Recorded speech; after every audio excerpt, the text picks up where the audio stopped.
Hello and welcome on in to Classic Pro Wrestling with the WFIA podcast show. I am Chris DiCarlo, the vice president of the WFIA.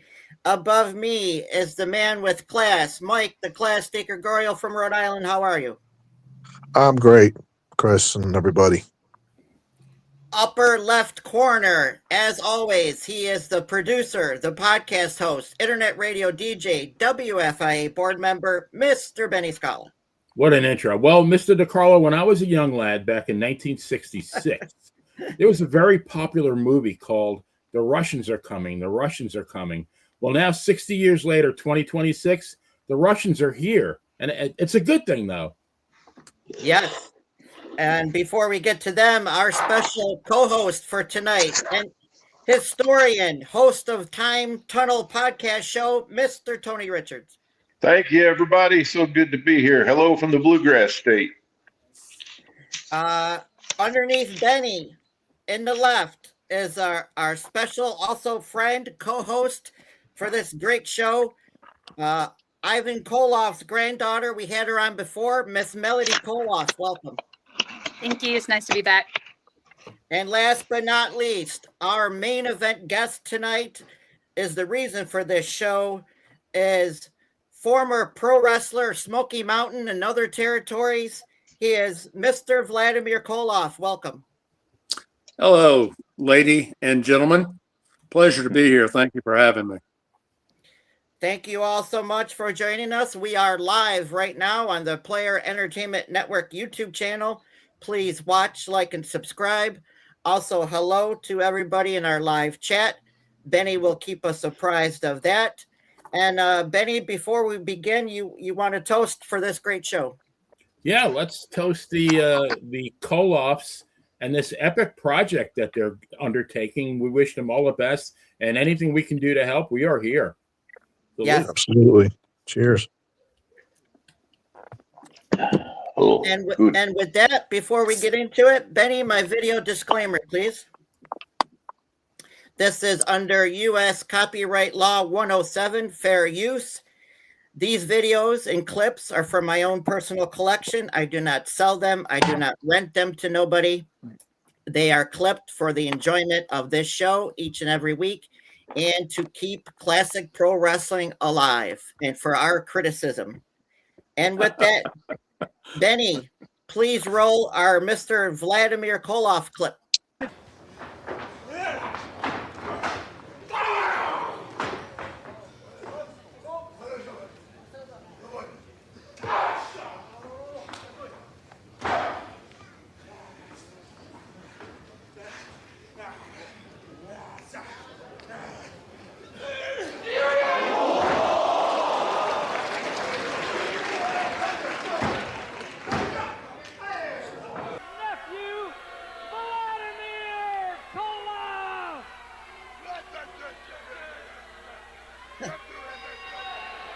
Back here. Well, I tell you what, this is a very unique promotion, Jay Sully.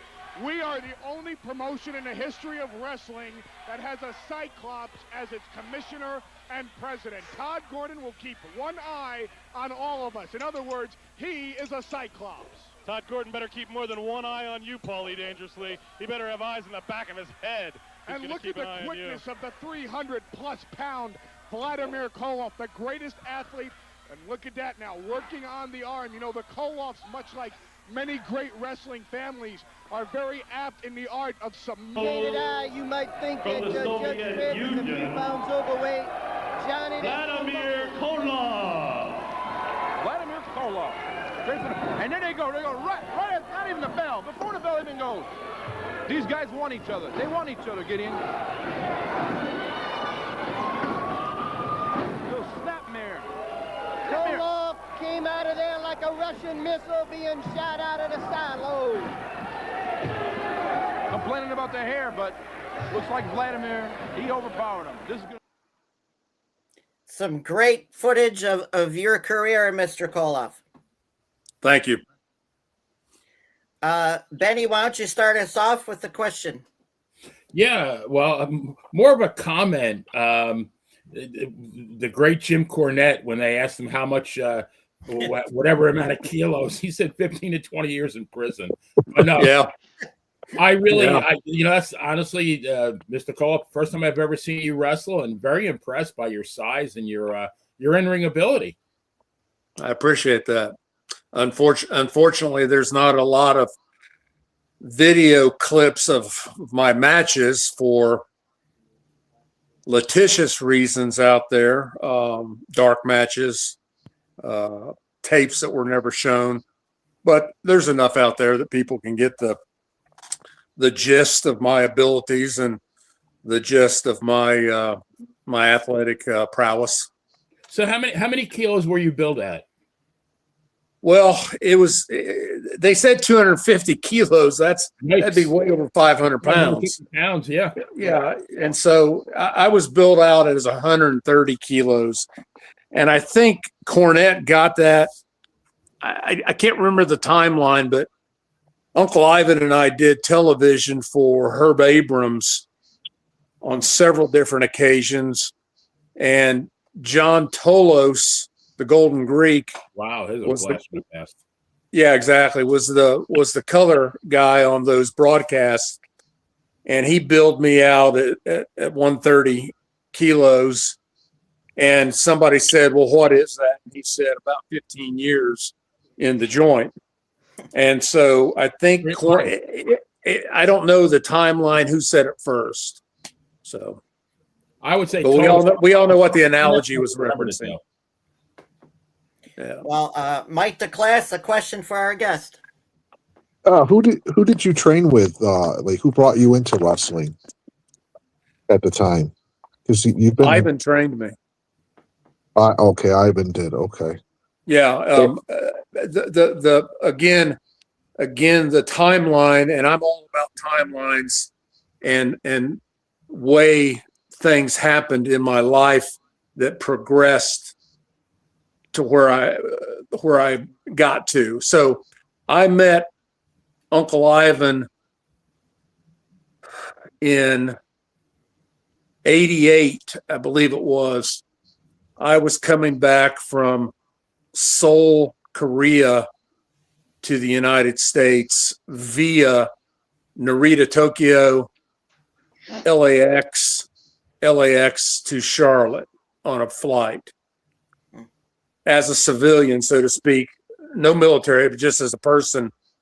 And I hadn't gotten into the wrestling business at that point, other than I was a very proficient amateur wrestler in elementary, middle school, high school, leading up to a unsuccessful collegiate career for another reason, and I'll get into that later. But I met Uncle Ivan, and I sat next to him on those legs of those flights for some reason, and so I had his ear, and vice versa, for upwards of 20 hours. And so I had told him that in '87, I had met a gentleman who came here to Wilkesboro, North Carolina, where I lived at the time and where I still live. A gentleman and his confidant and the confidant's wife came here to my family's farm, and they bought registered Texas Longhorn cattle from us. And that man was the eighth wonder of the world and the greatest professional wrestler to ever walk the planet, and that was Andre the Giant. Wow. And so Andre and Frenchie and Jackie bought cattle from me, Longhorn cattle from me for his ranch down there in Ellerby, and he became a family friend to myself, my mom, my dad, my older brother, my younger brother. And I think one of the things that he gravitated to us with such heart was that we never made a fuss over it. It was just he was a Longhorn friend. And so we had developed a friendship going down there to the ranch, which transpired into a deep respect for him out of understanding the life that he had lived since childhood of being Andre the Giant. And so I told Ivan about all this on the flight and blah, blah, blah, and blah, blah, blah, and blah, blah, blah. And then I told him about my amateur career, elementary school, middle school, high school, Division I scholarship offers, Division I letter of intent, Division I first semester, breaking my leg, first semester of my freshman year, losing my scholarship, et cetera, et cetera, et cetera.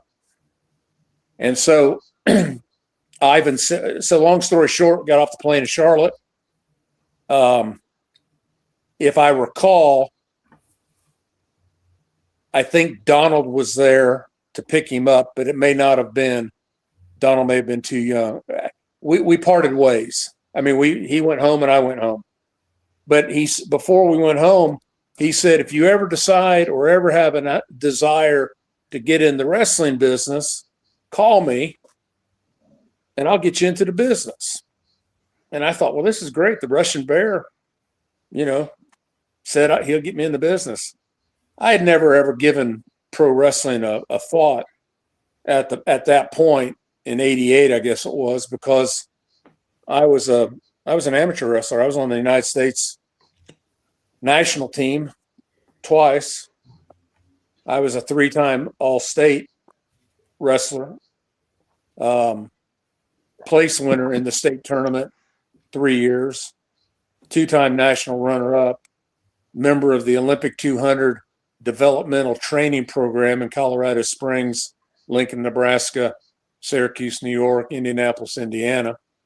So I'd never given pro wrestling a thought as a career other than growing up in central Indiana and being a WWA fan of Dick the Bruiser. Oh, yeah. Mm-hmm. Out of Indianapolis, and Heenan was there. Heenan's an Indiana guy. And Afflis obviously is an Indiana guy. But I'd never given a pro career any consideration. And then I left my job that I was working at, which I was all over the world with that. And Andre had always told me that he would get me in the business as well. And no disrespect to Uncle Ivan, but I had just seen Andre like 5 or 6 weeks before. My younger brother and I were down there at the ranch helping Andre and Frenchie and Jackie vaccinate, band, brand, ear tag, inoculate the cows, his Longhorns. And so I thought, well, I'll just call Andre back and see if he can help me. So I called and Frenchie answered, and in Frenchie's very gruff French, Montreal, South Florida, Ellerby, North Carolina accent, he said, well, Andre won't be back for 8 weeks. And anybody that knows me, and I know Melanie's grandmother will attest to this, I'm extremely impatient, extremely. So I couldn't wait 8 weeks. I wanted to get in the business, and I wanted to get in the business then. And so I dug and dug and dug and dug and dug and couldn't find Ivan's business card. And I knew that Nikita Koloff had a gym in Concord, North Carolina, which was south of me about 65 miles. So I just drove down there and went to the gym, and Nikita's in the gym, and he stands behind the counter of the gym, and he looks me up and down. And I said, I'd like to get Ivan's phone number from you, because I'd like for him to train me. And he gave it to me, and I called Ivan and I said, do you remember me? He said, oh yeah, you're the shooter. That's Andre's friend. And I said, yes, sir. That's it. He said, well, we work out on Saturdays and Sundays if I don't have a show to do over the weekend. That's what Ivan said. So this was like on a Tuesday or Wednesday or something. And I'd been not training wrestling, but working out again, lifting and getting in really good. I was in really, really good shape. And at that point I had shaved my head and I had a beard, so not a goatee, but a beard. And I had shaved my head. And when I did that, everybody here in where I live said, "Oh my God, you look like Nikita with your scowl." And a lot of people think I'm angry a lot of the times just because of the way I'm holding my face, and I'm not. When I'm angry, everybody knows it. And I wasn't angry with my scowl, but so I walked into the school down there on a Saturday morning in Indian Trails, North Carolina, which is a little bedroom community east of Charlotte on Highway 74. And now it's a suburb completely engulfed by Charlotte. But I walked into the school down there, and there were several cars in the parking lot outside this building, which was basically a warehouse.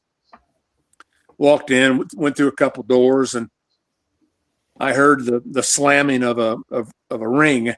And I walked through the door, and Ivan's up in the ring, and there's 2 rings, and all the guys that he was training turned around, and all I heard was Nikita, Nikita, Nikita. And I said, "No, I'm not Nikita." And Ivan said, "Oh, this is our new student, Carl Brantley." That's my given name, Carl Brantley. I guess there's no kayfabe tonight, or there's no kayfabe left. But, the internet has all that. And so I did the little tryout with Ivan. I paid the money. I was training. The next weekend, Ivan and I were in, and I had no clue, none. 1 week later, we're in South Carolina in Greenville working Rock and Roll Express. Man, I had no clue. So then Sunday, after that show in Greenville, South Carolina, we're back at the school on Sunday morning. And Ivan's partner in the school had just come back from a tour in Japan. And his name is Bobby Fulton, part of one of the original members of the Fantastics, Bobby Fulton and Tommy Rogers. So Bobby was Ivan's partner in the school.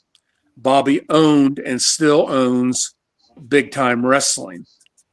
And at that point in the United States, Bobby was working tag team with his younger brother, Jackie Fulton, in his domestic promotion. Overseas, he was still working with Tommy. And Tommy was living in Hawaii, from what I understand. And so when Bobby Fulton saw me, he said, "Oh my God, it's Carl Koloff." And I'm thinking, Carl Koloff? I'm like, oh, no. Carl's a German name. And so Bobby and Ivan got together, and Jackie Fulton will reiterate this, that they got together, and Bobby said, "You need to make him a Koloff with you, and he's your next tag team partner because Nikita is on the way out and wants to retire from WCW." And Ivan said, "Yeah, I think that's going to be a great idea." Ivan came to me and said, "I need you to come up with a first name if you don't like Carl Koloff." And so I studied in school. I went to college. And so world history taught me that Nikita Khrushchev was the orchestrator of the Cuban Missile Crisis with Fidel. And then I thought, well, let me back this up a little bit. And I didn't want to go with Leonid Trotsky. I wanted something a little more, more Cyrillic sounding or whatever. And I said, I said to myself, what about Vladimir Lenin? Lenin's on all the rubles, his portraits on all the rubles and everything, and blah, blah, blah. So I asked Ivan, I said, how about Vladimir Koloff? And he said, man, if you like it, I love it. And so I became Vladimir Koloff, and I'm downhill since. Mr. Tony Richards, a question. Well, I just want to say that Cornette's only about 6 months older than me, and he went to school in Kentucky same time I did. We don't know what a kilo is, man. Yeah, so you'd have to get him to ask his mama. what a kilo Yeah. is. That's right. Yeah. Mama Cornette would tell us. While he's standing behind Dennis, Bobby, or Stan. Yeah. With Big Ray as backup. So after you guys finished up with Jimmy and Smoky Mountain, you guys went to Japan, right? Yeah. Well, somewhere in there we went to Japan. Yeah. And the real hardcore promotion there. Yeah. I never, one of the things that happened to me, and you guys will understand this. I had a conflicted training experience to where Uncle Ivan was teaching me the big man. I'm 6'4" in my boots, right? He was teaching me the big man don't sell but register philosophy. And Bobby being in the camp, Bobby Fulton, the high flying babyface blonde, he was teaching me sell for the babyface, i.e., he and his brother. Mm-hmm. So I was conflicted in the way I was trained. So when I went to Japan, all they had to tell me was tear the house down, and I brawled. I mean, that's all I did was brawl, and I liked that style. That's what I was going to ask you is what did you find different about the style there versus what you had been used to over here? Well, over here I had to sell, and make the babyface shine, mm-hmm. at the expense of Ivan's World Wrestling Federation World Championship, making him look bad by Big Vladimir, his nephew, selling his ass off for these guys. And everybody knew damn well you tear their head off. And so when I got to Japan, it was like, you can do what you want, brawl, sell. Those boys that I was doing the saltos to, and the suplex, that's the amateur moves, the German suplex and the belly to belly, which is a salto or a suplex. Those guys, they were 400 pounds. And I was 280, and you saw my size. You know what I'm saying? And so, yeah. We saw you in that clip, dude. That's Abdullah.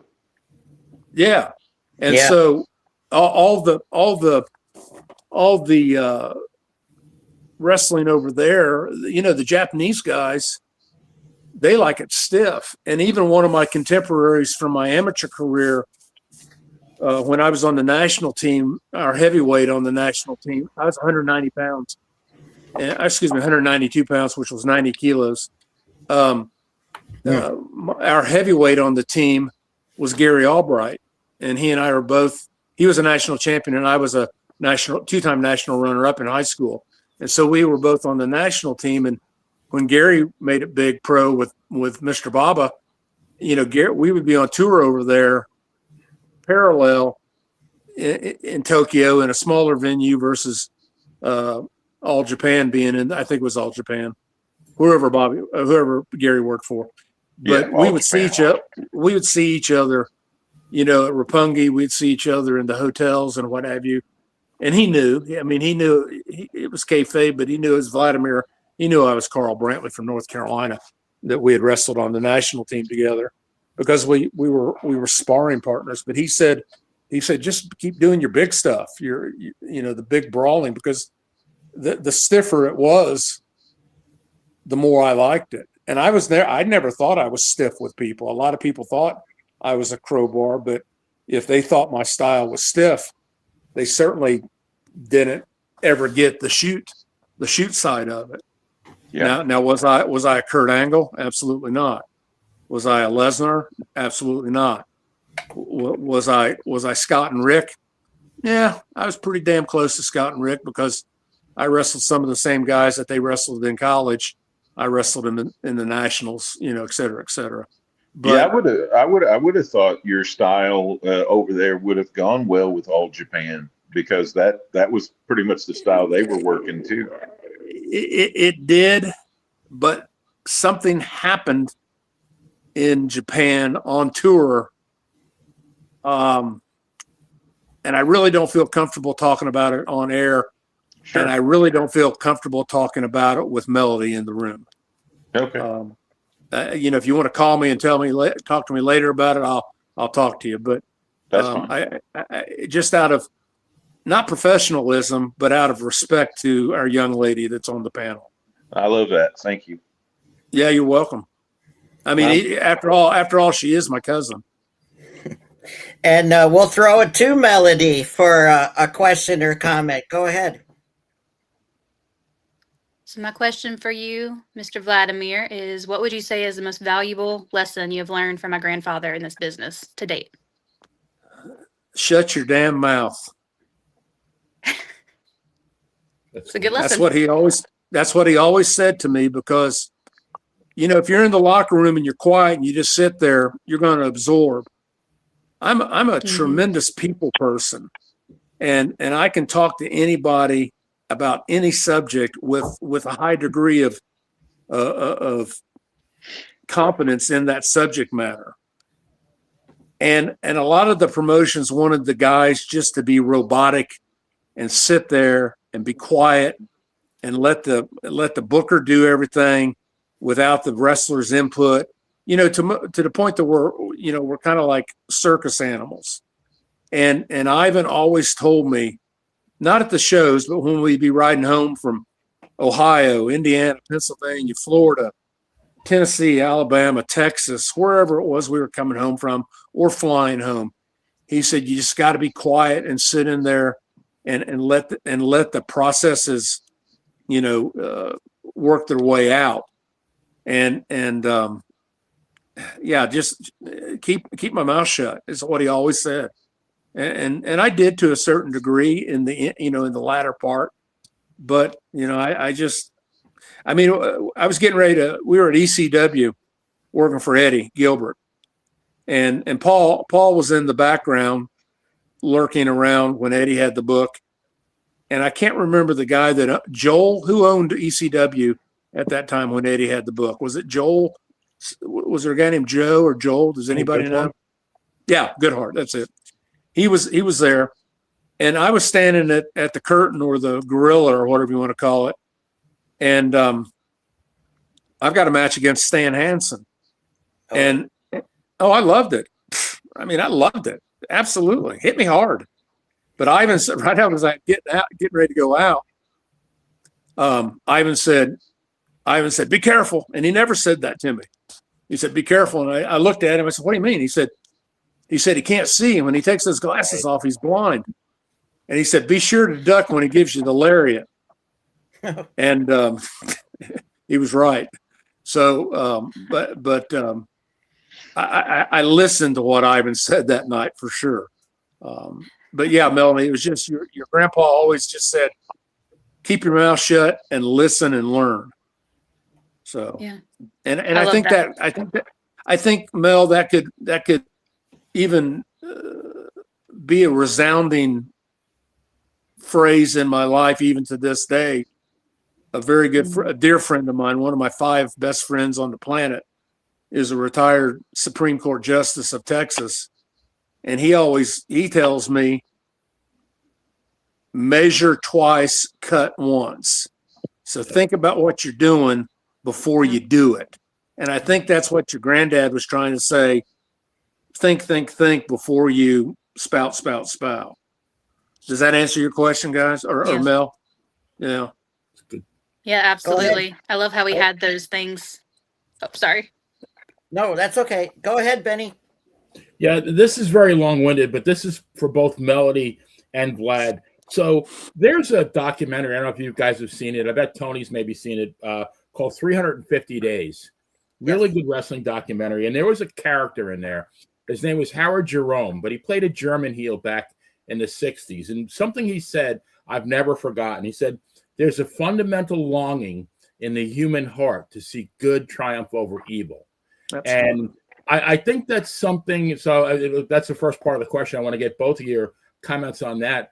That's something I think that is sorely missing in today's product, because if you turn on Monday night, I don't know who the hell to root for. They're singing to the heels entrance music.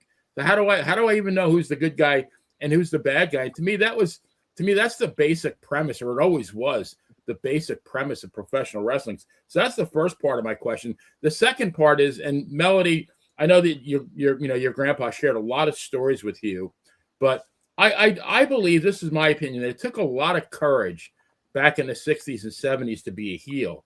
And the reason why I say that is because, like, I'll go back to the WWWF, and Tony will correct me if I err factually here, but I know that Spiros Arion and Blackjack Mulligan really got severely stabbed when he was in the WWF. But there was, in 1960 in Oklahoma City, there was a gentleman named Angelo Savoldi who went up with the WWF, but he was wrestling Danny Hodge in Oklahoma City for the NWA Junior Heavyweight Championship. Now, back in the 60s, that was a very prestigious title, the Junior Heavyweight Championship as well.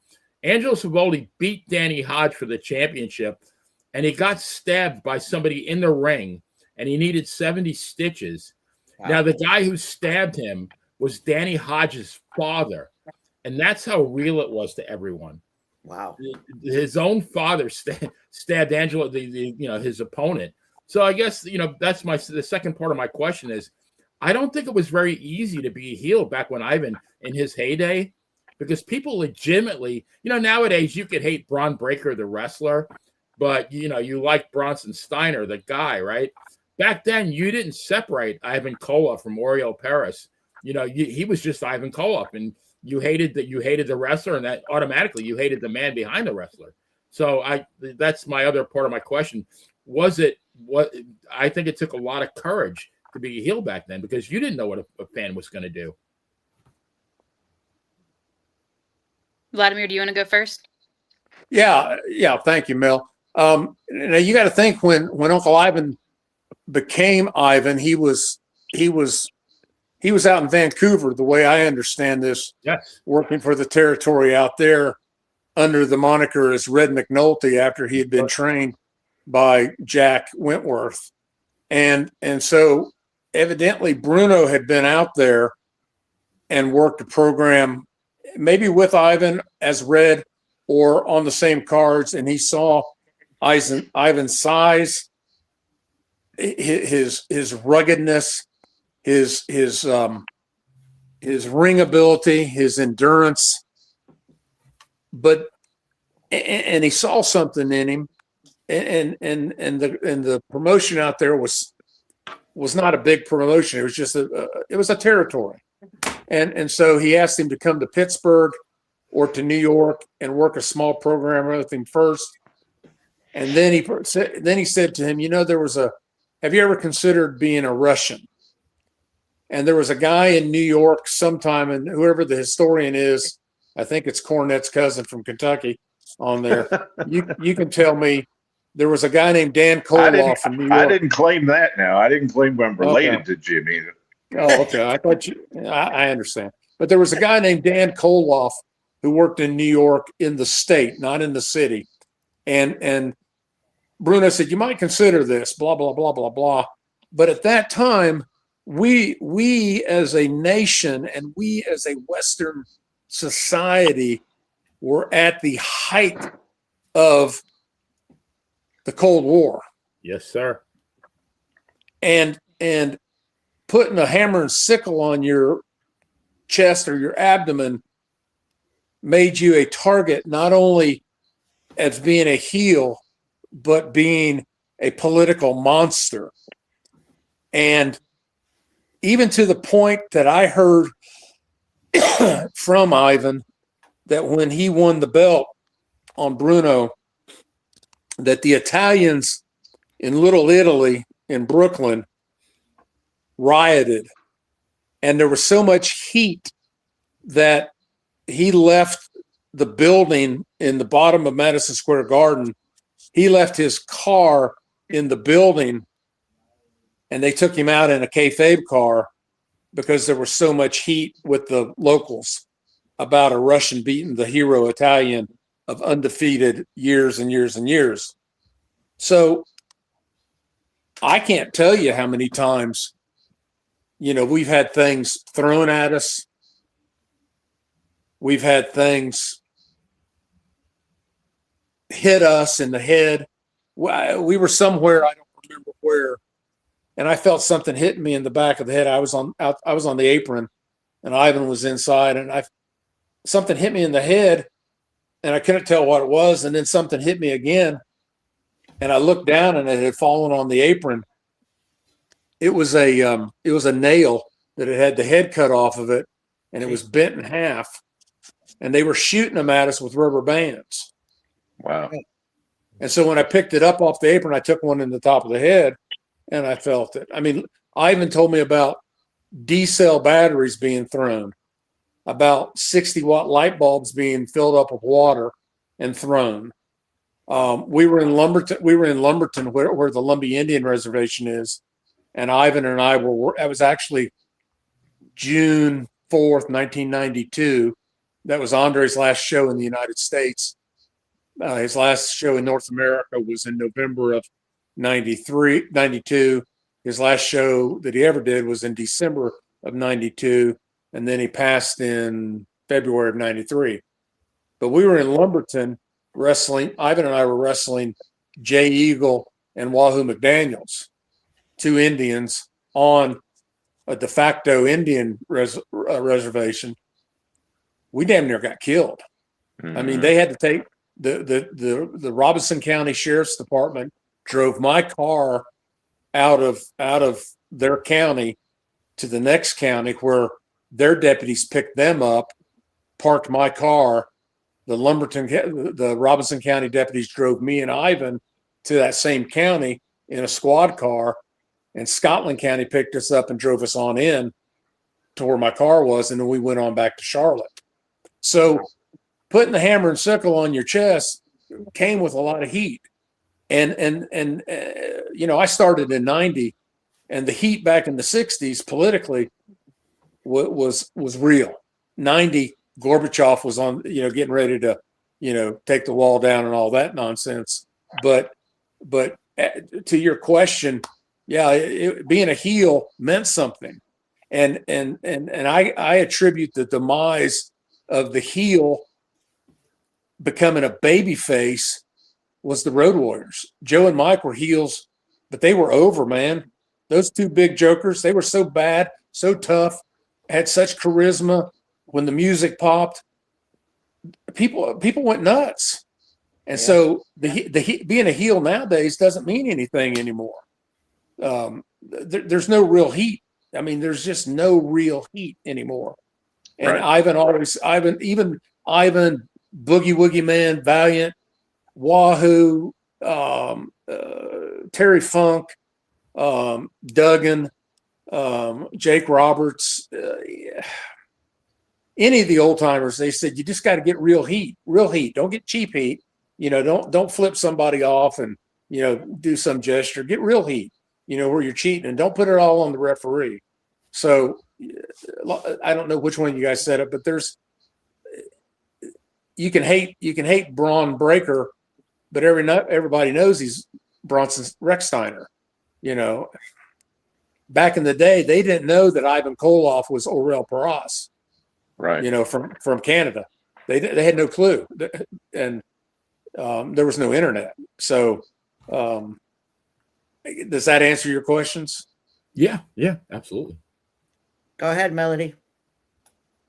So I definitely have so many memories of him telling me just things that had happened, like somebody tried to flip over his car numerous times. And the thing with my papa, I never knew how much of it was true because he had a way of just telling these elaborate stories to this little kid. But he would tell me in animated, like, oh, they hit me with an ice skate right in the head. And there's like a big old dent in his head. And so I believed it as a kid. But he probably did have so many things like the nails with the rubber bands. I remember he used to get mad about that. He was like, man, kids could get hurt. And he would be really ill about that. And some matches we would watch as a granddaughter, he would remember that. He'd go and watch it and be like, man, I remember that match. They would throw nails at us and I got really upset. But I think Benny, it was you that made a comment on one of the videos I posted about how much you hated him as a kid. Absolutely. And I'd mentioned that he loved hearing that. And so I got to see him in the later years after all that bravery had taken place, and he loved it. he never once was like, why did they hate me? Like, it meant he did his job right. And he was so proud that he could Exactly. make y'all feel Exactly. something that real. Exactly. Yeah. I think 1971, there was not a more despised professional wrestler in America than Ivan Koloff. He loved it that way too. Yeah. I would go further and say there was probably not a more despised domestically villain other than Ivan Koloff. Oh, yeah. Internationally, Castro, Gorbachev, Mao, Pol Pot, whatever conflict we were in. But I'm telling you, Ivan had heat, man. I mean, he had heat. People would swerve their cars at us, flip us off. You damn bop bop bop bop bop Russians, yak yak yak, and you shouldn't even be here. You need to get out of my country. And we wrestled down at Camp Lejeune, which people pronounce Lejeune, but it's Lejeune actually, at the Marine base down there. Ivan and I wrestled down there. And I'm going to tell you something. We came out to the Soviet national anthem, basically goose stepping with the hammer and sickle, and those Marines were going to kill us. I was in South Africa on a singles tour, and I wrestled Gama Singh in Durban, South Africa, and Durban has the largest population of Indians in the world outside of the Indian subcontinent. And I grabbed him, got his turban off of his head, and punted it over the cage into about the 10th row. They set the damn ring on fire. 14 people got shot. Jeez. Oh yeah. I'm finally, after all these years, I think it's finally sinking in, because I always wondered why Ivan only got a 3-week run with the title. And even I think Bruno even said once he thought he was going to have a longer run. But now I think I understand why, because I think had they kept the belt on him, he might have really gotten hurt. And I think he needed to drop the belt to pay. Not hurting the ring, but no, not hurting the ring. No, I mean like hurt. No, possibly hurt, killed. Yeah, like really hurt. I think that's why he needed to drop the belt to Pedro to get some of the heat off of him. Absolutely. I don't believe this nonsense about, he was a transitional champion and, they had to get it up. Bruno wouldn't have stood for that. Bruno was a gentleman. Bruno picked Ivan, and I can't imagine he picked Ivan. Exactly. I really think that the heat was so realistic that they realized that they could bite. They bit off more than they could chew. Hey, look at the Sheik. Look at the timing of the Sheik and the political parallel that they did with Khosrow with the Iran hostage crisis. It was perfect. And Backlund didn't want to drop it to Belia, and they brought Sheik in, and he dropped it to him because Khosrow was legit. 68 Olympics, 72 world team, 76 U.S. National team, blah blah blah. He was legit, and so and Khosrow always said, without the Iron Sheik, Hulkamania would never have existed. Very true.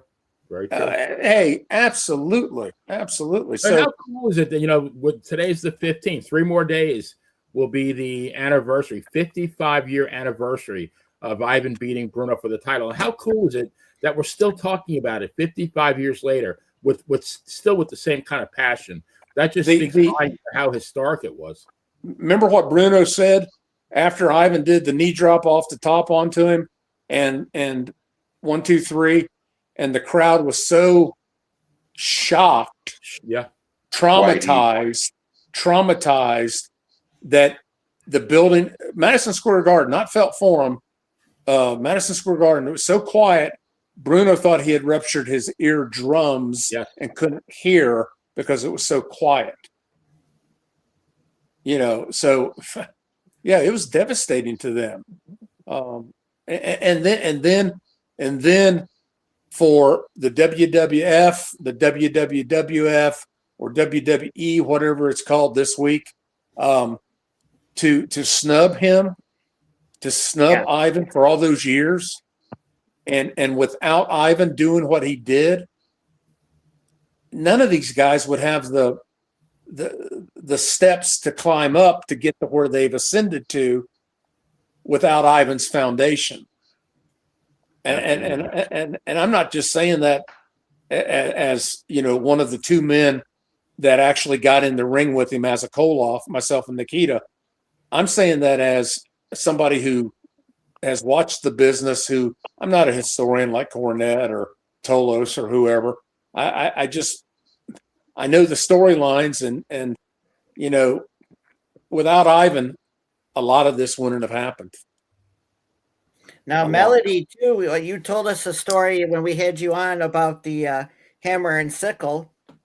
What was that, on Ivan's body? It was what? Oh, on his arm.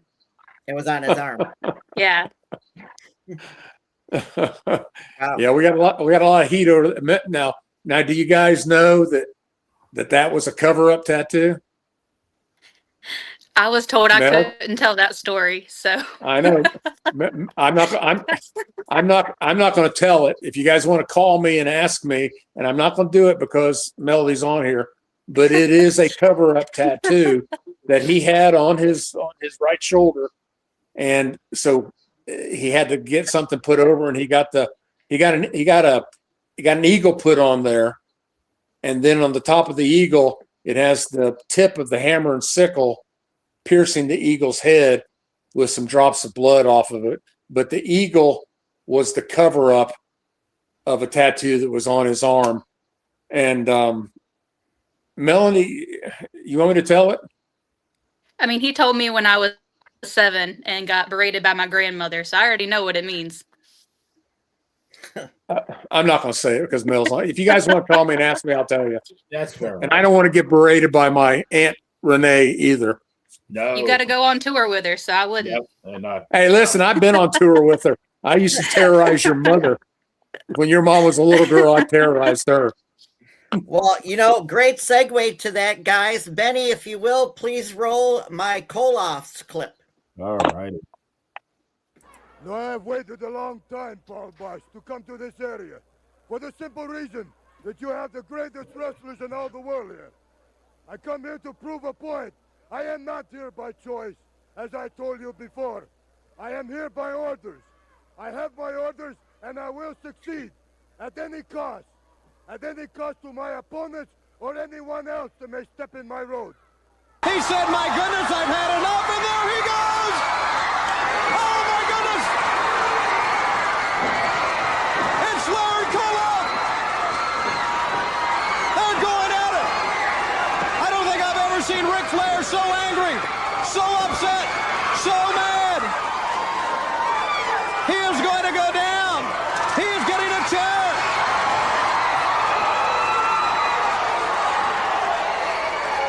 Ric Flair. When he said he's the most awesome, most destructive individual in the world, when you look at him, you can believe it. What an individual. Look at the arms, shoulders, chest on him. Well, he said he could be bigger than Nikita if that was possible. Boy, I don't know. And, of course, Ivan Koloff with a threat right to Nikita, the challenge right to Nikita. And he took Eddie Roberts and just threw him back into the corner. Alan West now is going to have a go at him.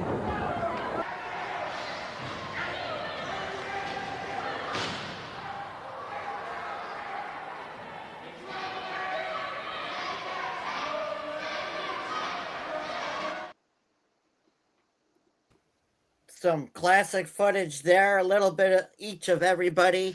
And Melodie, refresh our fans out there about the Koloffs going on tour this year. So the Koloffs are going on tour. We are going all over the United States. It'll be Nikita, Vladamir, Neil Koloff, my grandmother Renee, and myself. And so we're going, the first stop will be March 21st in New York at the big event. Wow. Awesome. And Tony, a question. Carl, what'd you do when you got out of the wrestling business? What do you do now? My family still, we own the farm here in Wilkesboro. I I work at the farm every day. People are going to laugh about this, but I started amateur wrestling in 3rd grade, and I started raising exhibition poultry, chickens, show chickens in 2nd grade. And I've had, when I say birds, I mean chickens. I've had birds all my life. And so after I stopped wrestling, I started really focusing on my birds again.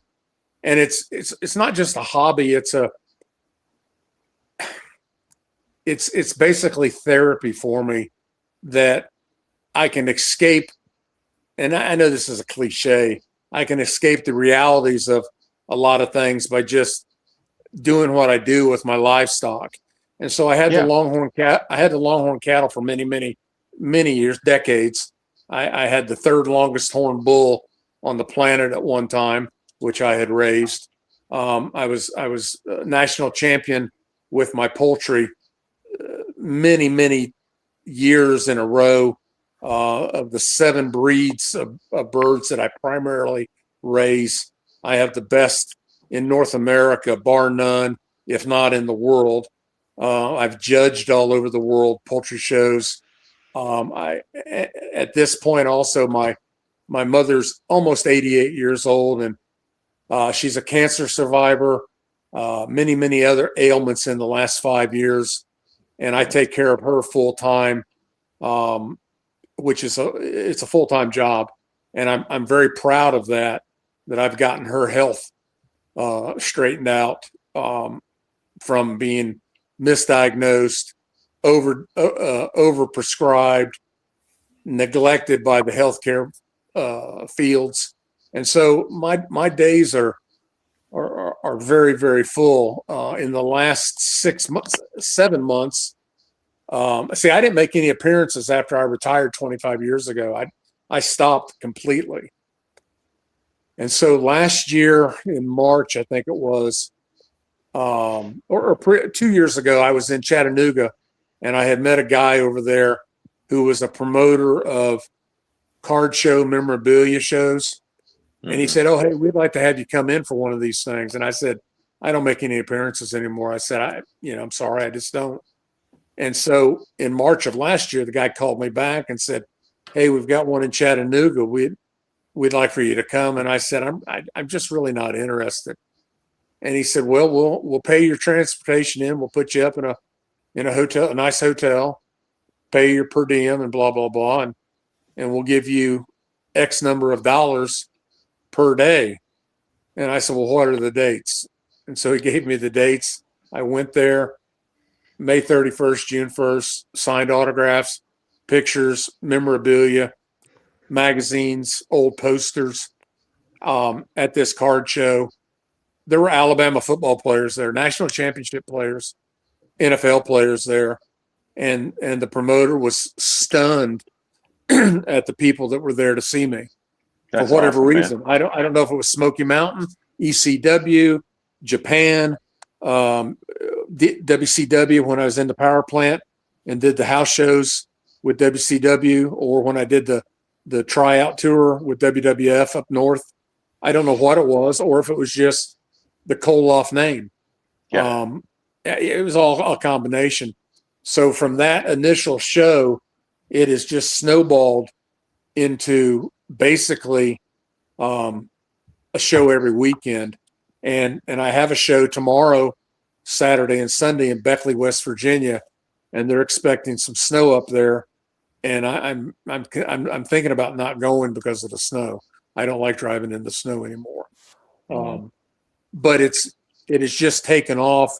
And now that we have come back together as a unit to where Nikita and I are together with Nikita's nephew, and I guess my nephew, Neil, with us, and then with our Aunt Renee and our cousin, our second cousin, Melodie.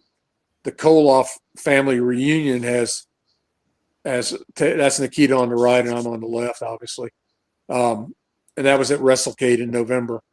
The Koloff family reunion tour has taken off from the standpoint that our agent, who lives in upstate New York, he has received several calls about us coming to places, as well as a company contacting him about doing a 4-piece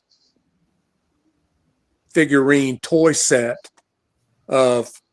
it's a 4-piece, but there'll be two 2-piece box sets, because they don't have the boxes to put 4 figurines in. So it'll be 2 and 2. And so the 2 will be me and Ivan, and the other 2, will be Nikita and Neil. And we're going to debut. They're in what's it called when they're doing all the? It's concept production at this point. Yeah. And then they'll go to production, blah blah blah, in the next 6 to 8 weeks, and then we're going to debut them at WrestleCade this year in Winston-Salem, North Carolina, which I think is the largest. I think it's the largest professional wrestling convention on the East Coast, or east of the Mississippi, I should say. So they're going to debut those in a similar fashion to how they debuted this past Thanksgiving weekend Demolition Axe and Smashes figurines as well. And then they're also going to do, our agent has brought Crusher Khrushchev, Barry Darso, Demolition Smash, Repo Man, Blacktop Bully, Mongol Czar. Barry's had a lot of gimmicks. They brought him in for a Crusher Khrushchev toy also, and then brought Mr. Edie in as the mass superstar with this company for a new toy on him. So it's just taken off. It has snowballed, like an avalanche, basically. That's awesome. And you got us here, and along with the WFIA and everything that we can do to help promote and spread the word, we will do so. And Can we have another hour? Can we do another hour? We can go on a little bit, right, Benny? Oh, absolutely. Tony, question, comment? Well, I got one though first. Sorry to jump in, Tony. That's all right. I told a few people was going to ask this of you, Mr. Koloff, tonight. Be careful. Be careful. Your next words could be your last. Uh-oh. The Koloff family has far-stretching tentacles. You not wake up tomorrow morning, comrade. Be careful. Oh, the sickle's coming.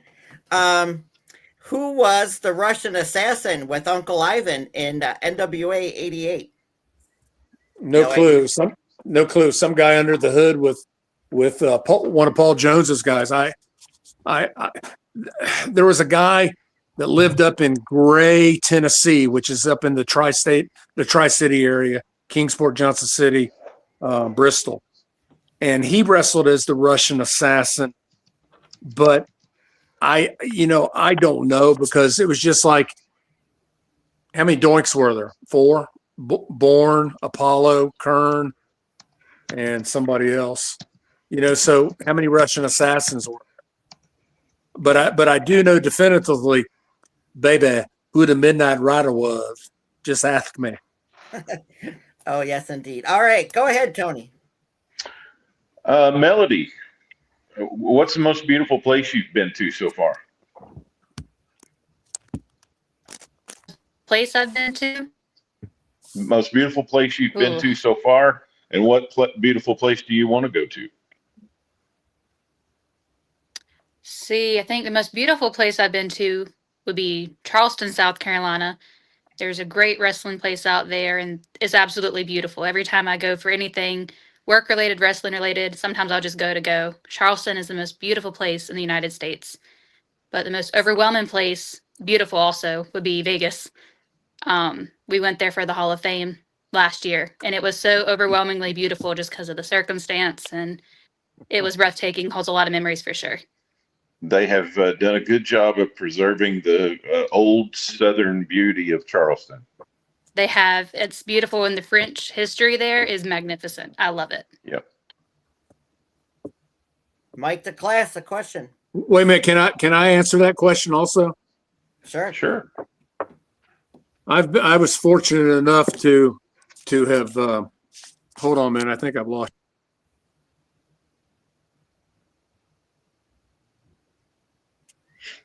Okay, sorry. Sorry. I've been fortunate enough to have been to 153 countries, all 50 states, and all 7 continents, and lived on 5 of the 7. Wow. Thailand is amazing. South Africa is breathtaking. The Seychelles are romantic. Japan is pretty damn cool. In the United States, the Glenwood Canyon of the western slope of Colorado is breathtaking. The Grand Tetons, upstate New York, the Watertown Thousand Island area is incredible. Montreal is one of the oldest cities in North America. My young cousin and I will be in St. Augustine, Florida, June 6th, I believe it is. Mel, correct me if I'm wrong. In St. Augustine, Florida at River City WrestleCon. And St. Augustine is the oldest city, I think, in the United States. Another city that has great history. Yes. So, yeah, there's a lot of beautiful places, and all thanks to, I had other things I was doing in my younger years and in my latter years that have afforded me the ability to travel, but I got to see the world, and I will tell you a funny story coming back from Japan one time, and Ivan was with me, and he was sitting next to me, and I was big and huge, and I was wearing a tank top or a cut up t-shirt or something, and I'm covered in body hair, and I drank like 6 or 7 bottles of wine. Yep. And took a sleeping aid, and I passed out. And I passed out leaning over in my chair, and I was leaning on a Japanese fella sitting next to me for the entire flight, for the 12 hours. And Ivan woke me up in Los Angeles when we landed, and I looked over at the guy who I was laying on, and I looked at him, and he said to me, "Hello." That's all he said. And Ivan said I had laid on him and slept on him the whole damn flight. And Ivan said he was too scared to move because he had this behemoth American laying on him. Wow. So that's another Ivan story. Mike the Class, the question. Do you have any stories about the Iron Sheik? You beat me to it. Me? Yeah. Yeah.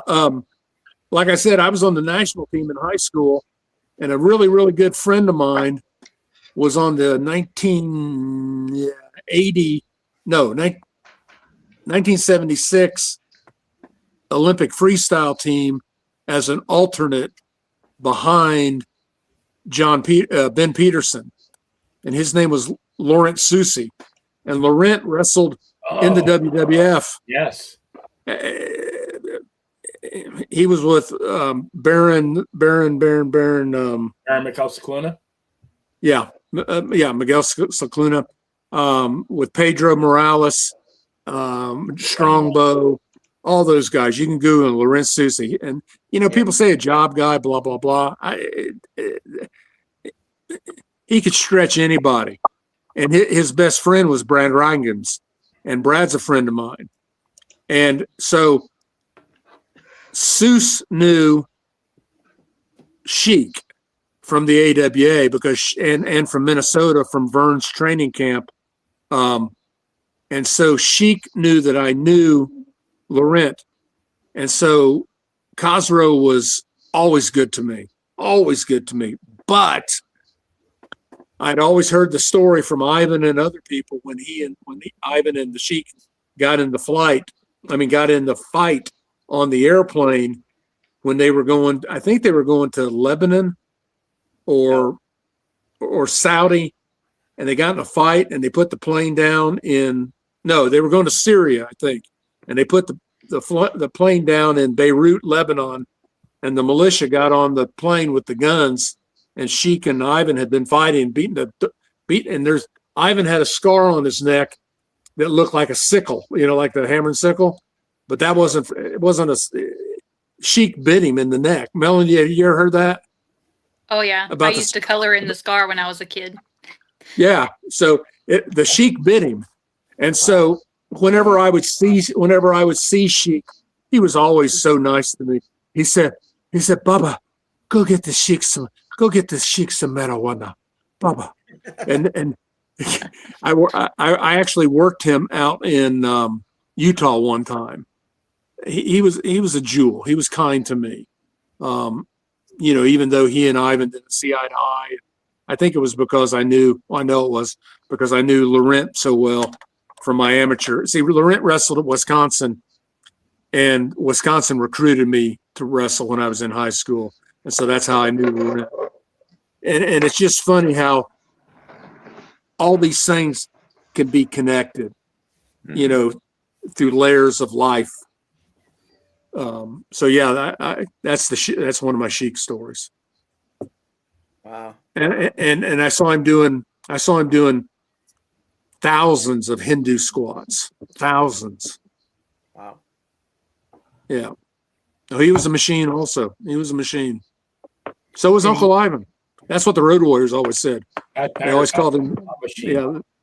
Yeah. They called him a machine. Yeah, the Road Warriors did. Did Sheik let you try the clubs or no? Yeah, I did the clubs, and I did them for about 3 or 4 rotations, and it's something that he learned as a child, and if you don't know the technique, he started doing them with 1 pound clubs, 5 pound clubs, 10 pound clubs, all the way up to whatever the clubs weighed, and the clubs were long. They were like maybe 3 feet long, but they were weighted in such a way that the weight was further away from where you had it on your wrist. And so if your shoulders and triceps were not used to that rotation, you couldn't, and the inertia of the clubs, you just couldn't do it. So he learned as a child. I've seen lots of strong men try them and not be able to do them. I did them for 3 or 4 rotations, and that was it. Wow. Benny. Yeah. Yeah, because I'm older, I asked this question to anybody who was like close to the same age range as me. But do you think, in your opinion, is professional wrestling, as a fan, are you better off now than you were, say, in 1979? And the reason I bring up that year, just say, for example, living here in Newport Richey, Florida, I could go to the Hesterly Armory every Tuesday. Every Tuesday and see a great card, and I could afford it. If I lived in Memphis, I could go to the Mid-South Coliseum every Monday. Here in Florida, the circuit, I think they were in, I'm trying to think, like they were in Orlando one day. There was a loop. And you could literally go 2 or 3 times a week if you were ambitious. So, now they may come here once a year, and they charge an outrageous, I don't even know what they would even charge, a couple $100. So, to me, I think the average wrestling fan was way better off back then, and I was wondering how you felt about that. I agree. Let me answer yes and no. Yes, you're better off now because of social media, and you really know everything about your favorite wrestler, and the availability of it is right there on your computer, on your device, on the television, on streaming, on Peacock, on ESPN, blah, blah, blah, blah, blah, blah, blah. But as a purist and as the romance of the business, there's no territories, there's no loops, there's no Tuesday night wrestling at the Chase, there's no Friday night wrestling at the Tampa Armory, there's no Saturday night wrestling at the Cape Cod Arena. The smaller, cigar-filled, dingy lit arenas of yesteryear don't exist anymore, where you paid. I've got a poster from Beatrice, Nebraska in 1952. Ivan Koloff, the Mad Russian, and somebody else are on the poster. I found it at a flea market, at a antique store out there. The prices were 25 cents, 50 cents, $1.25 for ringside. Wow. What are the first 5 rows of WrestleMania going to be in Riyadh this year?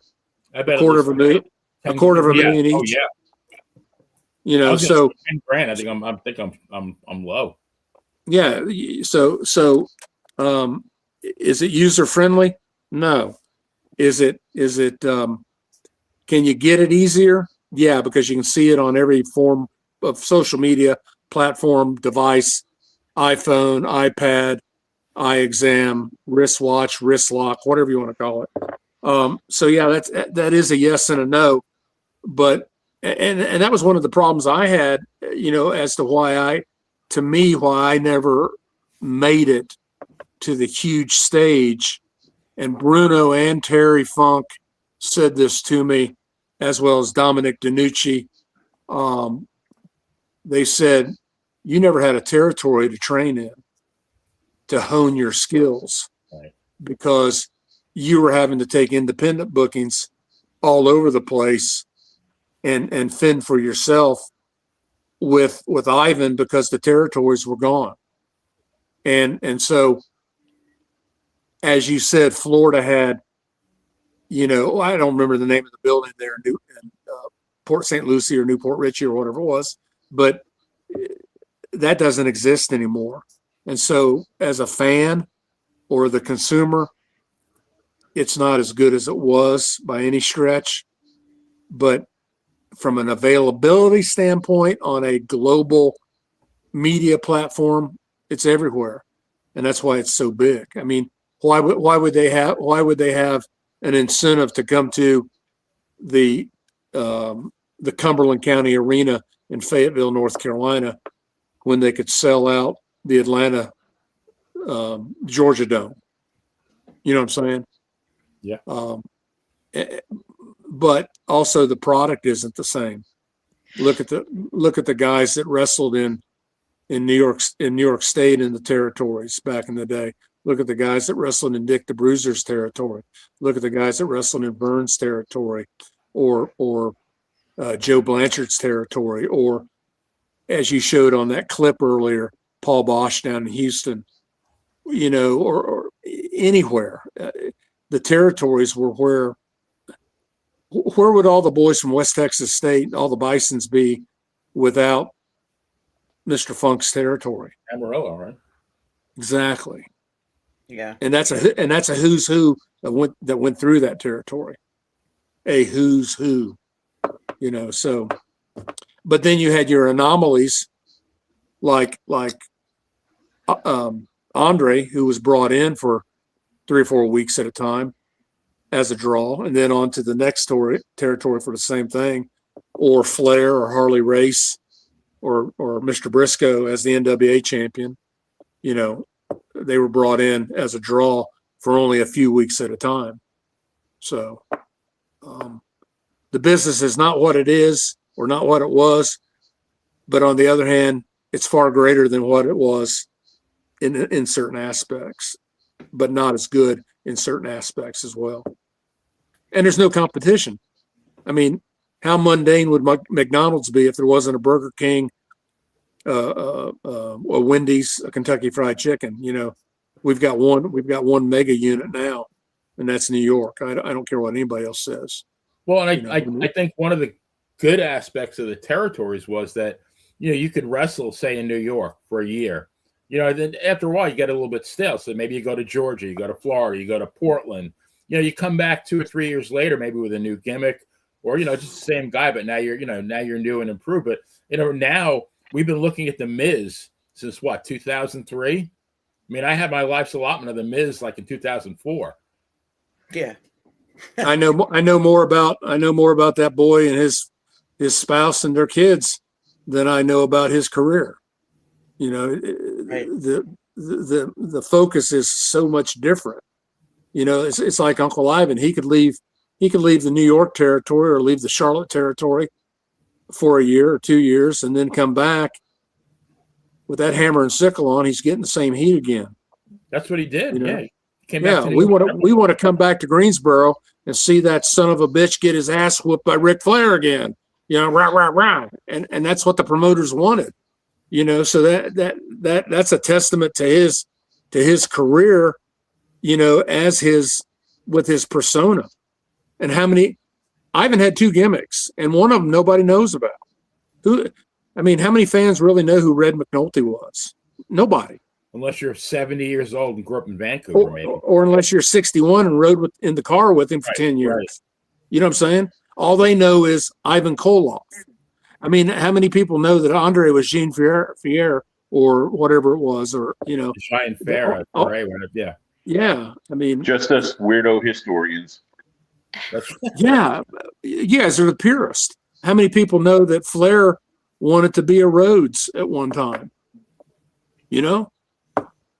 So, you know, how many people know that Sweet Stan Lane of the Midnight Express was actually probably one of the top 3 tag teams ever from a money standpoint of drawing the Fabulous Ones? That were based on Jackie Fargo. Bingo. And the Fargo strut. And that's what Flair's strut was from. Flair's hair was from Playboy. From Gorgeous George. Yeah, I mean, from Nature Boy Buddy Rogers. Yes, sir. So, yeah, I agree what you said about the business, about the territories. Tony. Melody, give me just a few words about your favorite memory of Uncle Ivan. Ooh, just one. He was so enigmatic. There was never a dull moment with him whatsoever. I think one of my favorite stories, and my grandma's gonna be ill with me for sharing it, but he would go around the grocery store and he would buy grapes, and he would eat grapes out of the package on this little motorized cart because he had trouble walking, and grapes and cherries. And so he would go and spit the seeds of the cherries and the grapes at people, and they'd be so ill, like, what was that? What was that? And he'd look around, I don't know, what was that?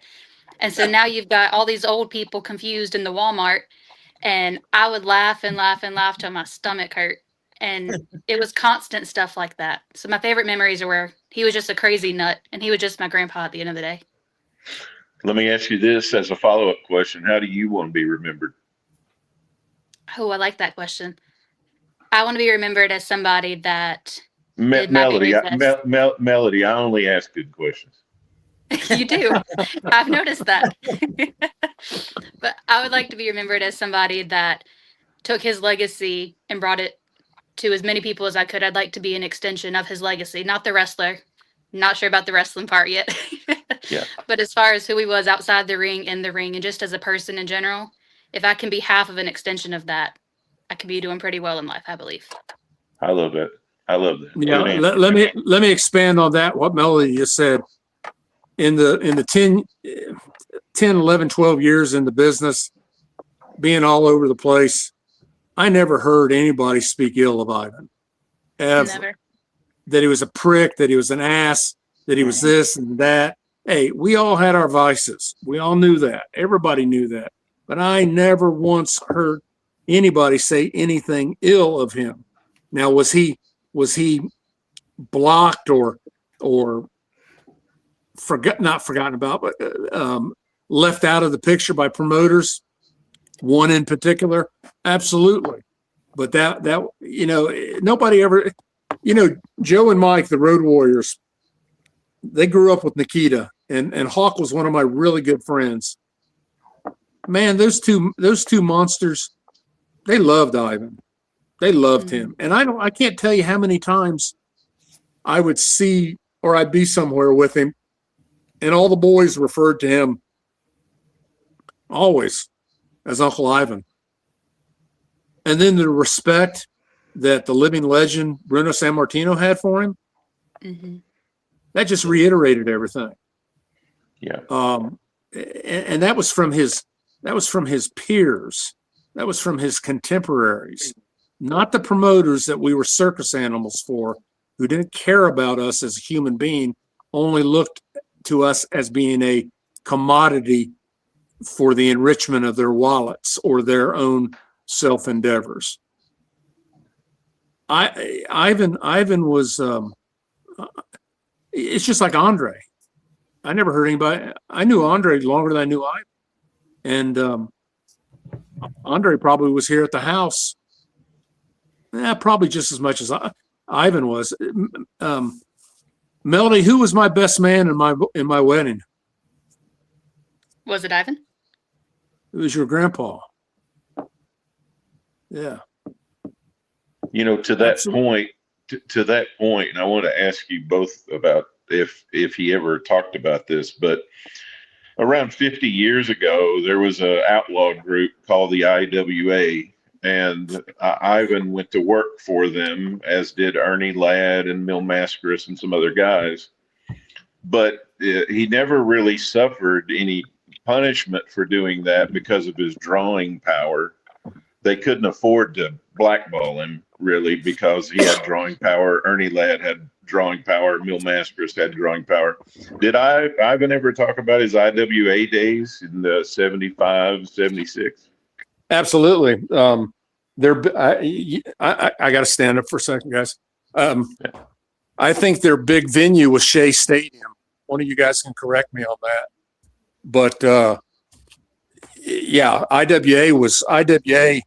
And I don't know what happened to them that, was the demise of them, but they were on the prefaces of overtaking the WWWF up there in that market. And I don't know what happened, but I will say that it even transcended into many years after that when I met Ernie Ladd and Ivan was with me, the stories that they told was just incredible. And it wasn't WWF stories. It was IWA stories. So the IWA came back to life in the 90s under a promoter out of Tampa by the name of Rob Russin. And it was legitimized by Apter in the Pro Wrestling Illustrated. And when they finally folded, I was the last IWA world champion. Nice. Wow. That's a nice trivia question. That's a great trivia question. I've got the IWA belt framed in a big shadow box over my bed in my bedroom. If you guys will hold on, I'll go to my bedroom and I'll show you this belt. Wow. Now it's a recreation of the original belt. We got an exclusive here, Chris. But it's a Reggie Parks belt recreation. Awesome. Well, I don't know if anybody else, but I like that IWA belt that Mil Mascaris had, Tony. Mm-hmm. Can you hear me still? Yep. That was a cool belt, I thought. Hold on just a second.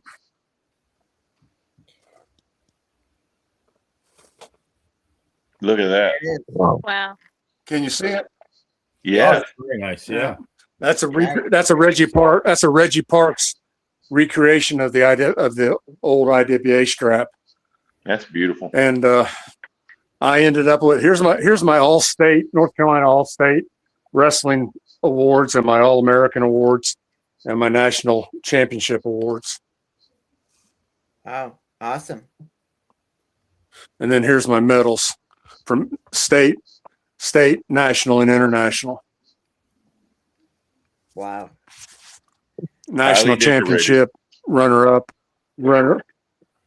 international, United States national team, dual meet with the Iranians, dual meet with the Hungarians, dual meet with the North Koreans, et cetera, et cetera. Wow, awesome. So, yeah. Benny, we're going to go for another hour. Almost.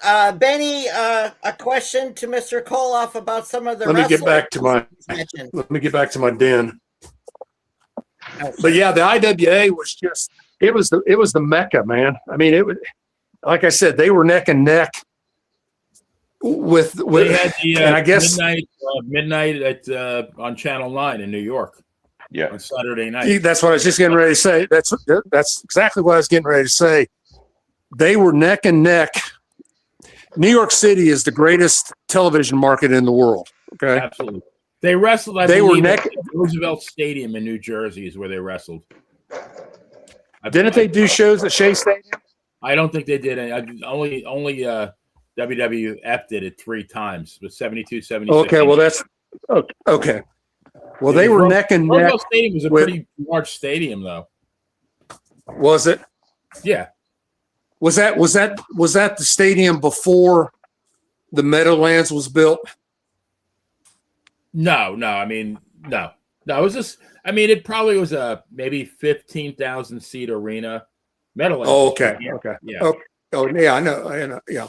I think it was but- for minor league baseball mostly, but it was a nice size stadium. Eddie Well- Einhorn had a business mind. He was sharp. The guy behind the IWA. Correct. And as I was going to say earlier, they were on the precipice of overtaking the WWWF in the New York market from a ratings standpoint on the television. You know, what like Nielsen ratings or what have you. They were neck and neck. It wasn't this 82 weeks of NWO and Bischoff, going against Vince. It was far greater than that in the scope of what that meant back in those days compared to what it meant now. It was huge. It was huge. So I mean, it was just as big as Vern's AWA at one time. I watched it every Saturday night. I enjoyed it. Who owns that library? I don't. A couple people, 2 streaming channels that I know. Yeah, Melody, you and I have become the journalists, and we got the 4 marks up here with us. Yeah. There you go. I enjoy going back and being a mark sometimes. We're all marks to a certain degree. I'll make that my middle name. The Savoldi's wrestling Ultimate Wrestling streaming channel have it. I know Daniel that does all the footage for it. Also, so do Adam and Rock Parsons with their Wrestling Legends Network. Nice. Have Good have info. that. I wish, Nikita and I were talking about this, and Neil and I were talking about it. If I go do an event, the kids don't know who I am. They have no clue. And the parents know to a certain degree, but the grandparents always know, or they think I'm Nikita. And it clearly says behind me, Vladamir Koloff. But if the kids or the parents could go back and live watching those 70s territory shows, their appreciation for the business and the product would be so much greater than, it's the storytelling of the matches. Now it's all gymnastics. So. Yeah. Benny, I was going to say, why don't you ask Mr. Koloff about some of those people he's mentioned and how were they? Which people? Some of the wrestlers, a lot of wrestlers he knows. Well, Yeah. I'll let go on. I won't cut you off. Sorry. No, I want to ask because when we chatted earlier, I was saying that I was the very first commissioner of Jimmy Valiant's wrestling school, Boogie's Wrestling Camp. And I never met him, but there's a Gary Valiant. I'm sure you've probably met him in your travels. Gary Scott, I think is his real name. But he's wrestled as Gary Valiant for years. And one of the manager at BWC, his name is Joe Gardner, but he's Captain Joe Valiant. And these people have an enormous amount of pride yeah, that they're able to use the Valiant name because it's royalty, and it's, to me, the Koloff name is very similar. So how does it feel to be able to use the name Koloff? Oh, I'm proud. I'm proud to be a Koloff. I'm proud to be one of only two men that have tag teamed with Ivan Koloff as his legitimate nephews, being Koloffs. I will tell you, there is a person on the Gulf Coast of the United States that goes by Vladamir Koloff. He has pirated my name, and he wrestles under a hood and in a full body suit, and he has pirated my name without my approval, by the way. And Nikita and I were talking about that the other night, and fans will come up to me and say, well, they've Googled me or whatever, seeing that I'm going to be in an event. And they're like, well, this isn't you, because that guy's wearing a full body suit and a hood. I said, yeah, that's an imposter that uses my name. But I'll tell you another story.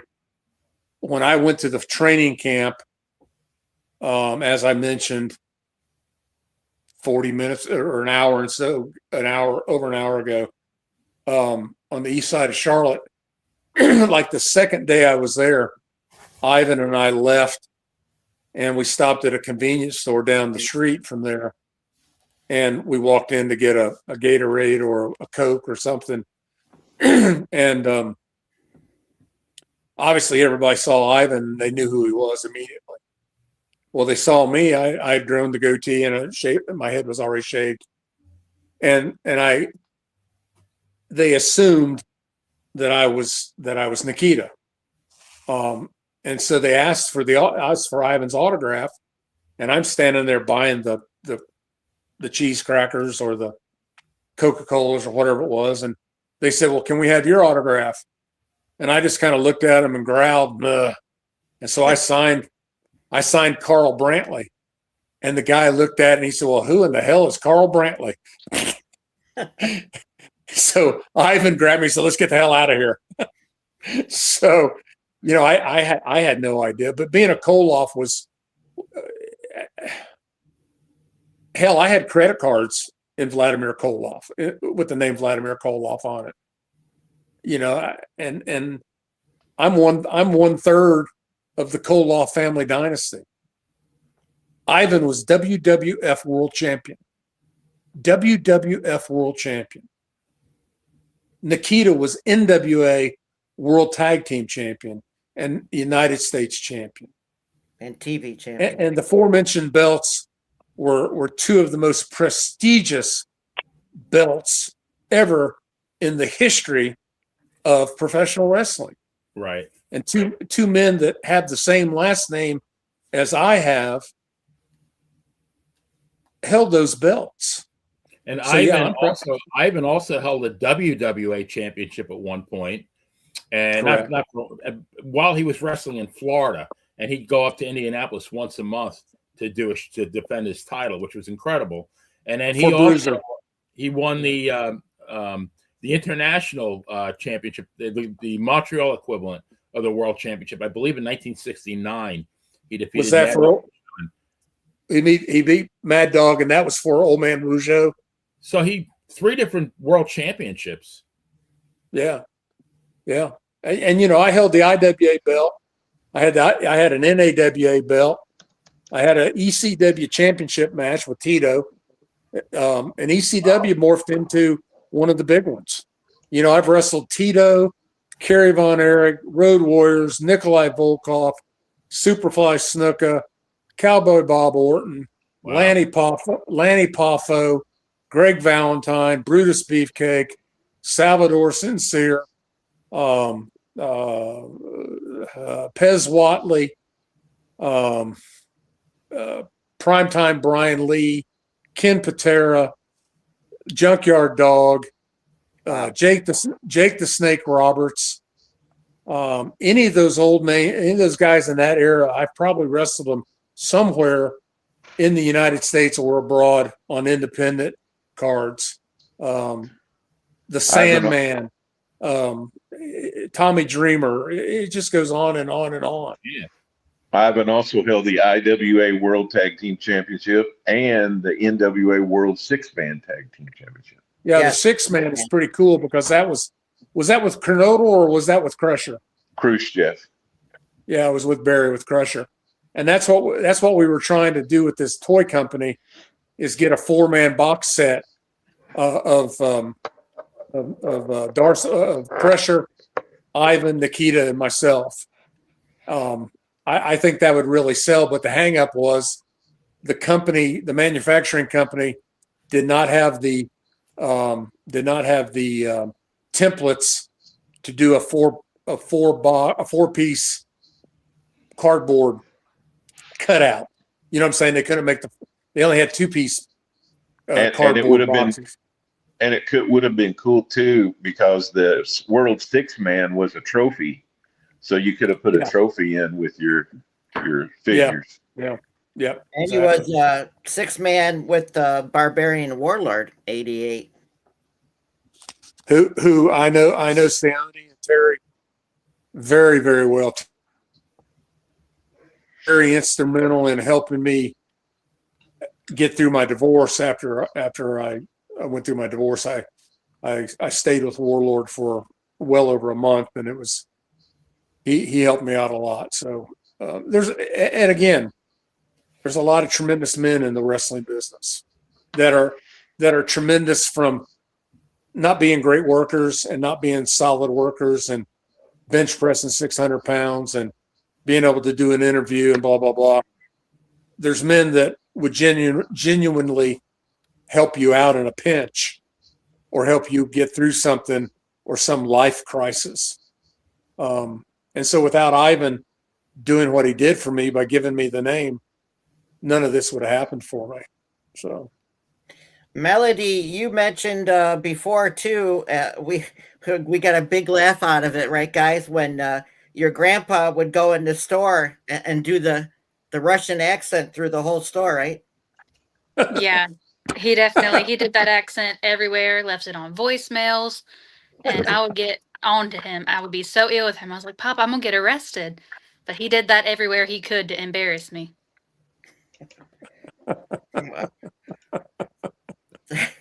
That's just great, though. Can you imagine Tony being in Walmart and hearing Uncle Ivan? I would be trying to find him. Ladies and gentlemen, this is Ivan the Russian Bear Koloff and Vladimir Koloff signing autographs for Children's Miracle Network. Come over to the table, get an autograph, or I will give you Russian sickle. He did that in Walmarts all the time too, but even just grocery shopping, all the time. That's hilarious. Hey, we went down to Myrtle Beach to one of those big steakhouses where you try to eat that 80-ounce steak or whatever it is. Oh, and your grandma was with us, Melody, and I had a girlfriend with me. I don't think it was I think my ex-wife was with, and he was in full character in the damn steakhouse. Doesn't surprise me. He did it in Carrabba's and McDonald's too. Oh yeah. Wow. Incredible. Well, guys, at this point, Benny, will you please put up my ECMC still pick? This is ECMC Transplant in Western New York here. 20 minutes from me is Buffalo. 716-898-5001 for our local friend, Mrs. Robin Restaino, who desperately needs a kidney. We mention this each and every week until somebody can help her out, and we appreciate that. Mike DeClass, why don't you go with our independent wrestler of the week? Sure. This week's indie wrestler of the week is Aaron Ash, Combat Zone Wrestling Champion. He's been the Combat Zone Wrestling Champion for 600 days now. Wow. He's a very, very large individual. Looks that way. And our military salute to service this week. Sure, this week's salute to service is to Pat O'Connor, New Zealand Royal Air Force. He was the NWA World Heavyweight Champion. Wow, very Certainly good. Was. And Benny, my PSA for the week is the American Red Cross. It is redcross.org, O-R-G. Can donate blood always. Across any time, and any donations to go to them also help in their many disaster reliefs across this country and world. So this week, our PSA is the American Red Cross. Well, guys, I love the family so much. They have done so much for me. Much love and respect. That's it from Lewis Moore. Oh, yeah. There's actually great way to plug it. There's a show that we will not be able to attend this year. It's actually on June 6th, but NCWA in Benson, North Carolina is doing an Ivan Koloff Memorial Tournament. They've done it for so many years. My grandpa helped put it together, and Lewis is a great family friend of ours too. I'm glad he's here watching. But make sure if you're in the area, you get to go to that. And is that Melody you put up the tag team tournament one? Yep. Awesome. Very good. Well, Benny, Mike DeClass, Tony, I know we appreciate and we are thankful to have our guests on tonight. Very much. Melody will continue to join us as we hopefully will have Nikita on in a month or so, and reach out to Mr. Neil Koloff as we're doing this Koloff tour this year and promoting you guys. But Mr. Koloff, we greatly appreciate your time and being with us tonight. And we'd love to have you back sometime. Anytime. Thank you very much. It's been very enjoyable. I appreciate the questions. You know, let's do wrestling trivia. I mean, I think it's, you know, history is something that we as consumers of the product need to know, because without the history, they wouldn't have the present in the business. And so I thank you guys. It's been enjoyable. Again, Koloff family reunion coming to a major city or paralleling a major event up in the next year. You'll see myself, Nikita Koloff, Neil Koloff, my little cousin there, Blondie Melanonoff Koloff will be there with us with her grandpa's WWF Hall of Fame. The Melania Koloff. Very good. Very good, comrade. Melania Koloff, comrade woman. Yes. Oh, hey, side note. Her mother is Rachel. And when Rachel was a little girl, I would terrorize her, and to the extent that she had some kind of little game that she had, a toy. And when she would be with us, she'd walk off to go do something. I'd take the batteries out of that toy and hide them from her. And she was always pissed off at me about that. So yeah, she'll reiterate that. So, hey, thank you guys. I appreciate it. God bless all of you. Appreciate everything. And everybody have a great new year this year. Well, before you go, Mr. Koloff, Tony, Benny, I think Mr. Koloff should join us down the road on our Hollywood Square show. Yeah, absolutely. Oh, absolutely. Hell yeah, brother. Hell yeah. Yeah, where there's 9 of us on the screen. In fact, we have one next week, right, Tony? Yep, next Thursday night, right? Yeah, so we can send you a copy of that, Mr. Koloff. You can see what that's all about, and we'd love to have you sometime this year. Beyond that, too. Are you guys familiar with the board game called Legends of Wrestling? No. There's a board game called the Legends of Wrestling. The first edition came out, I think, in 2018. I was lucky enough or fortunate enough that I made the second edition last year. And it's a board game similar to Monopoly or whatever. And there's caricatures of all of us. And I made the second edition.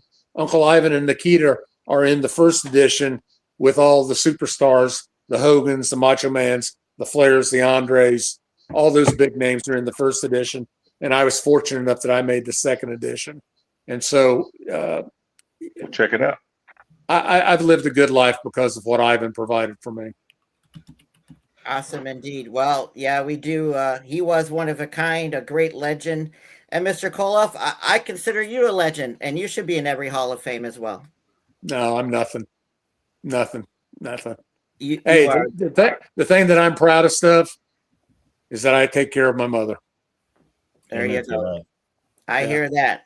I'm battling taking care of my 89-year-old mother as we speak. So I thought you were battling male pattern baldness. No, yeah, reverse. You know what? I keep it short because I hate the gray hair. I'm only 50. It's just a number. My wife says we're getting old, though. Tony, how old are you? 62. You got me by a year. Mike, how old are you? 51. Benny, what are you, 85? Yeah, I'm like a sequoia. You have to cut me open and count the rings. Oh, hey, if you guys want to call me off air, I will tell you about the tattoo and about the exiting of Japan. Nice. There you go. Well, again, guys, thank you so much. We appreciate you. And we'll have you back in the near future. And everybody, check us out, too, for the Koloff Family Reunion Tour.